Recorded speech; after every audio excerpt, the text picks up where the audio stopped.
Assalamualaikum teman-teman. Maulid Nabi, ya. Saya tidak meragukan bahwa niat awal mereka yang merayakan Maulid itu ya karena dorongan cinta mereka kepada baginda Rasul Shallallahu Alaihi Wasallam. Tapi kita harus sepakat dulu nih bahwa Allah Ta'ala yang sangat mencintai baginda Nabi itu tidak pernah menetapkan Maulid sebagai jalan pembuktian cinta untuk beliau. Bahwa baginda Nabi sendiri pun ya hingga beliau wafat itu tidak pernah bertitip pesan untuk bermaulid demi buktikan cinta kita kepada baginda. Sehingga Fatimah putrinya, Ali menantunya, Hasan dan Husain para cucu kinasihnya, tidak pernah pula sedikit pun kita dapati mereka menjadikan maulid sebagai bentuk tanda cinta ataupun syukurnya terhadap kelahiran sang manusia agung, baginda Rasulullah SAW. Bahwa para sahabat baginda yang tak kita ragukan juga cintanya untuk baginda Nabi, sejak Rasulullah masih bersama mereka hingga tunai hayat baginda di dunia ini, itu pun tidak pernah ada dari mereka yang kemudian bergegas diri menegakkan maulid sebagai bentuk rasa syukur dan cinta kepada baginda Nabi Muhammad SAW. Dan bahwa para tabi'in dan atba'ut tabi'in, mereka pun begitu juga jalan dan jejak cintanya kepada baginda. Ya sehingga para imam yang dipanuti seperti Abu Hanifah, Malik bin Anas, Al-Syafi'i, Ahmad bin Hanbal, Al-Bukhari, Muslim, Abu Dawud, At-Tirmizi, An-Nasai, Ibnu Majah dan sebutlah nama-nama besar lainnya. Tiadalah pernah mereka satupun menjadikan maulid sebagai bentuk rasa cinta mereka. Ritual-ritual maulid sebagai bentuk syukur dan cinta mereka kepada Nabi Shallallahu Alaihi Wasallam. Ya, semua ini harus kita sepakati dulu teman-teman. Ya sebelum berkepanjang kalam tentang ritual maulid itu. Sebab teman-teman, dengan begitu maka jelaslah bahwa maulid itu tidak wajib dan tidak pula sunnah. Jadi tidak cukupkah bagi kita mengikuti jalan para sahabat dan salaf serta para imam yang penuh cahaya ilmu itu dalam membuktikan cinta kita kepada baginda Nabi Muhammad SAW. Bukankah masih terlalu banyak sunnah baginda Nabi yang sudah jelas sunnah, ya bahkan wajib, tetapi kita malah abai untuk mengittiba padanya. Jadi sekali lagi, tidakkah cukup para sahabat baginda itu, para tabi'in dan atba'ut tabi'in, para imam gemintang itu ya di langit zaman itu, tidak cukupkah mereka itu menjadi contoh bagi kita dalam persoalan ini? Maka dengan demikian, telah tidak kita dapati dari satupun nama-nama yang telah kami sebutkan tadi yang melakukan ritual maulid sebagai bentuk rasa syukur lahirnya Nabi ataupun bentuk cintanya kepada baginda Nabi Muhammad SAW. Maka timbul sebuah pertanyaan besar, dari manakah sebenarnya maulid ini bermuara? Siapakah yang pertama kali yang melakukan hal ini? Jawabannya ada pada video ini. Maulid Nabi pertama kali diadakan oleh Pengakuan Ketua PBNU ya, sejarah maulid yang mengadakan maulid pertama kali adalah, coba kita dengar dari Pak Kiai Said Akil Sirot teman-teman. Al-Mu'izz li dinillah, Khalifah Fatimiyah, Khalifah Fatimiyah teman-teman ya, yang membangun khilafah di Mesir pada tahun 361 Hijriah. Yang membangun kota Kairo, gubernurnya namanya Jauhar As-Sakli. Beliau ini salah satu petinggi ya dari PBNU teman-teman. Kita dengar pengakuan langsung dari beliau. Sebenarnya dari mana sih ini maulid itu? Bangun Al-Azhar, yaitu Al-Mu'izz Al-Qahir di dinillah. Jadi terus terang saja, nanti saya dikira Syiah nanti. Iya. Ini sejarah ini. Pertama kali yang mengadakan maulid Nabi adalah khilafah Fatimiyah yang bermadzhab Syiah. Yang pertama kali melakukan maulid, yang pertama kali mencontohkan maulid adalah khilafah Fatimiyah yang bermazhab Syiah. Kata Pak Kiai Said Akil Sirot teman-teman. Ya. Nah teman-teman, jadi sudah jelas ya bahwa yang pertama ternyata maulid itu bersumber atau yang mencontohkan pertama kali itu dari orang-orang Syiah. Ya, orang-orang Syiah. Itu yang pertama. Yang kedua, yang membuat pernyataan seperti ini, yang membuat statement seperti ini, ya itu bukan dari Salafi, itu bukan dari Wahabi, itu bukan dari Muhammadiyah ataupun dari Persis ataupun dari Wahdah Islamiyah ataupun dari golongan yang lain. Tetapi ini dari Pak Said Akil Sirot. Yang tentu kalian sudah tahu di mana ormas beliau. Ya, apa warna beliau? Ya jadi ketika ada orang yang tidak setuju dengan video ini, dengan konten ini, bahkan sampai ingin melabeli channel ini sebagai channel Wahabi, ya itu berarti Anda sama saja mewahabikan Pak Kiai Said Akil Siraj itu sendiri. Ya, sebab beliau yang berkata, saya hanya menyampaikan kepada kalian, oke lah, maulid itu sebagai bentuk tanda cinta Nabi, di situ kan baik. Ya, mengingat kepada baginda Nabi Muhammad SAW. Oke lah, dalam bentuk menyalurkan rasa cinta itu tidak butuh dalil. Oke lah, bahwa dalam maulid itu kegiatannya baik-baik saja kok. Ya, hal-hal positif yang kita lakukan. Kalau begitu mungkin kita bisa simak video ini.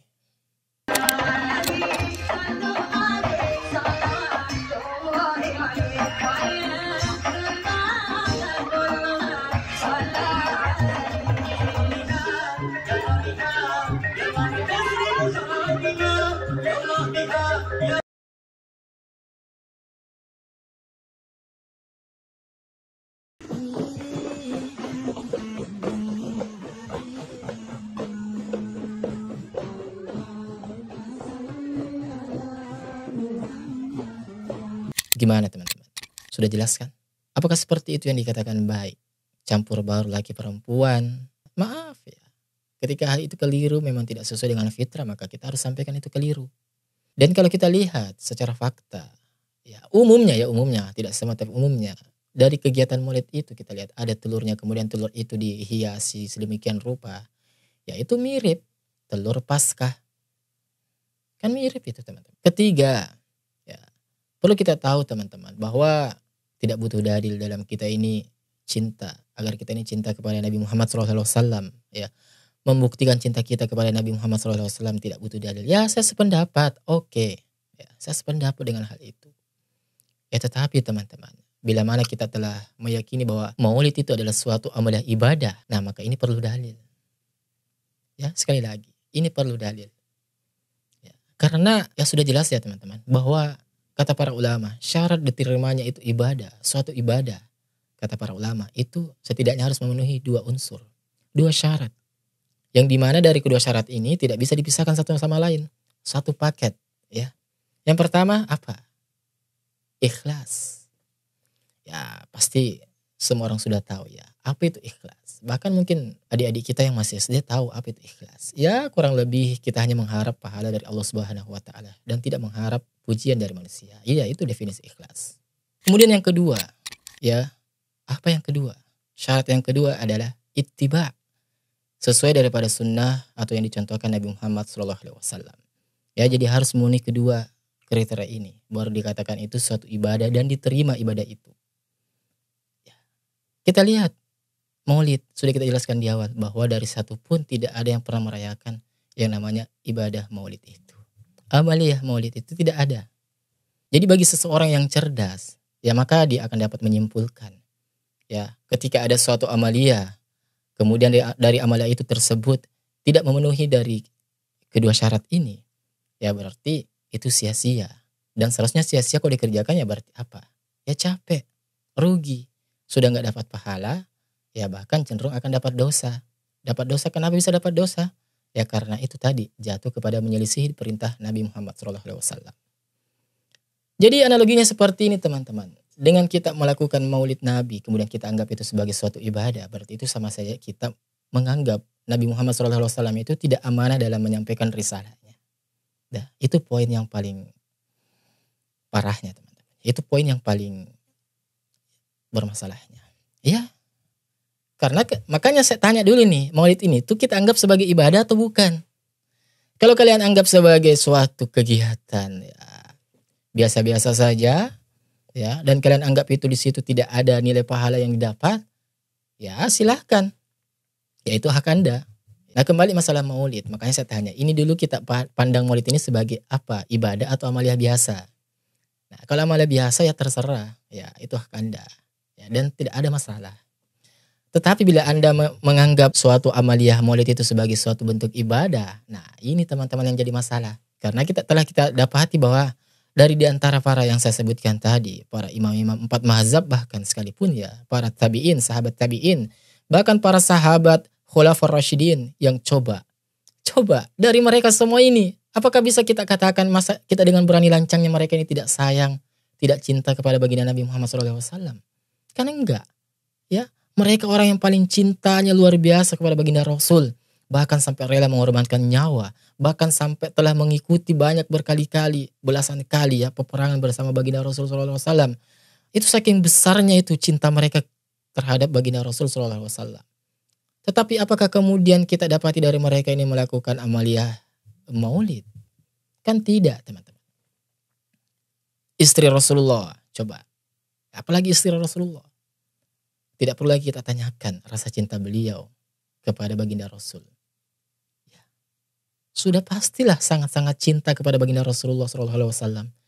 Tetapi apakah kemudian kita dapati bahwa ada di antara mereka, ada di antara Ummul Mukminin yang mulia ini, itu melakukan amaliyah maulid sepeninggal Rasul? Kan gak ada, teman-teman. Para tabi'in juga, para atba'ut tabi'in juga.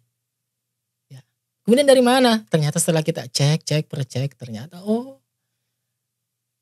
amaliyah maulid ini ternyata bermuara atau bersumber itu dari orang-orang Syiah. Ya apa itu Syiah? Syiah bukan suatu menjadi rahasia umum lagi ya. Semua sudah mengetahui bagaimana busuknya orang-orang Syiah itu. Ya. Maulud bid'ah. Orang Syiah yang pertama yang membawa maulud yang dipakai oleh Ahlus Sunnah wal Jamaah. Maulud, orang Syiah yang membawa pertama kali kemudian dipakai oleh Ahlus Sunnah wal Jamaah. Ya, aswaja teman-teman. Ini pengakuan langsung ya dari Hol juga. Orang Syiah yang pertama membawa Hol. Orang Syiah yang pertama kali membawa Hol. Dan dilanjutkan oleh NU. Yang dilanjutkan oleh NU. Tabarruk. Berkah ziarah kubur. Itu dari mana? Tawassul. Sholawatan rame-rame adalah semuanya tradisi Syiah. Semuanya tradisi Syiah yang juga semuanya tradisi Syiah. Ya, sudah diterangkan semuanya ternyata itu tradisi Syiah, teman-teman. Ya. Dilakukan oleh Ahlus Sunnah wal Jamaah. Yang diteruskan dilakukan oleh Ahlus Sunnah wal Jamaah. Atau biasa kita sering dengar yang mereka berkuar-kuar dengan aswaja, teman-teman. Ya. Ini bukan kata saya loh, tapi kata bapak ini. Kata kiai ini. Saya tidak ada perbedaan dengan kiai-kiai. Mereka tawasul, mereka tabarruk, mereka kunut, mereka macam-macam. Saya sama dengan dia. Tapi saya Syiah, dia Ahlus Sunnah wal Jamaah. Saya nih, orang Syiah asli ini ternyata teman-teman. Pengakuan dari Syiah asli. Coba. Jadi ketika ada suatu amaliyah ibadah yang kita tahu amaliyah itu ternyata dicontohkan oleh orang-orang yang kita kenal. Ini orang ini nih. Ini orang ini gak amanan, ini orang ini terkenal begini, terkenal dengan keburukannya nih. Kemudian apakah kita mau mengikuti amalan itu, amaliyah itu? Kan rasionalnya seharusnya orang yang cerdas, seharusnya nggak mengikuti dong, ya, iya kan? Nalar berpikirnya kalau orang yang sehat. Nah seperti itu pun juga maulid. Makanya saya tanya terlebih dahulu, kalian anggap apa ini maulid? Kalau kalian anggap sebagai ya amaliyah biasa saja, artinya Anda meyakini di situ tidak ada unsur ibadah, ya. Maka tidak mengapa. Tetapi bila mana Anda di situ meyakini bahwa dengan maulid itu kita akan mendapat pahala. Dengan bentuknya seperti itu ya. Dengan bentuk konsep maulid seperti itu Anda meyakini bahwa dengan seperti itu akan Anda dapat pahala ini. Ini perlu dalil. Dan ternyata kita dapati tidak ada dalilnya. Ya. Itu pun ternyata dalilnya dari mana? Dari Syiah. Jadi begitu teman-teman. Dalam perkara persoalan cinta. Satu yang ingin saya tanyakan. Sejak kapan maulid itu dijadikan sebagai barometer kita ini cinta kepada baginda Nabi Muhammad SAW? Sejak kapan? Kan gak ada. Iya kan? Rasulullah SAW itu ya diutus oleh Allah Subhanahu Wa Taala di muka bumi ini. Ini itu untuk menyempurnakan akhlak. Ya, menyempurnakan akhlak. Kemudian membawa risalah. Setelah sepeninggal beliau tegaskan, aku tidak meninggalkan kepada kalian harta, dinar atau apapun itu. Yang aku tinggalkan kepada kalian Al-Quran dan Sunnah. Itu Rasul sudah berpesan sebelum beliau meninggal, teman-teman. Artinya kita bisa simpulkan bahwa kalau memang kita mengaku cinta kepada baginda Nabi Muhammad SAW, kalau memang kita mengaku bahagia dengan kehadirannya Rasulullah, dengan kelahirannya Rasulullah SAW, maka buktikan cinta itu, buktikan kebahagiaan itu dengan mengikuti sunnah-sunnah beliau, menghidupi sunnah-sunnah beliau dalam kehidupan kita sehari-hari. Begitu teman-teman. Nah ini yang masalahnya, ada orang yang ketika maulid itu semangat, keluar semangat, sangat semangat menghadiri acara maulid. Tetapi di saat bersamaan kita dapati orang itu ternyata mengolok-olok saudaranya yang mengenakan celana cingkrang. Saudaranya yang mengenakan atau mengamalkan jenggot. Nah ini kan kontradiksi. Di satu sisi dia katanya mengaku cinta kepada baginda Nabi. Di sisi lain dia mengolok-olok orang yang mengamalkan sunnah daripada Nabi yang ia cintai. Iya kan? Coba. Dan rata-rata orang yang diolok-olok itu cingkrang, cadar, kemudian jenggot. Itulah disebut sebagai Wahabi oleh mereka. Ya. Dan mereka ini yang terkenal dengan paling ngotot untuk melakukan oknum. Tidak semua tapi sebagian oknum. Ya, paling ngotot melakukan amalia maulid ini. Lagi-lagi kalau kalian Anda tidak suka dengan konten ini, jangan salahkan saya. Ya, tetapi salahkan Pak Kiai Said Akil Siraj. Karena beliau tadi mengatakan bahwa ternyata ini bermuara dari Syiah. Bukan dari Islam itu sendiri. Syiah bukan Islam. Ya, jelas. Syiah bukan Islam. Tegas saya katakan. Syiah bukan Islam. Ya, tidak ada khilafiyah dalam perkara itu. Ya terlepas mereka ada Syiah ini, Syiah Rafidah, Syiah Fatimiyah. Tetap ya satu bermuara. Mereka satu ideologi, satu paham. Ya, Assalamualaikum warahmatullahi wabarakatuh.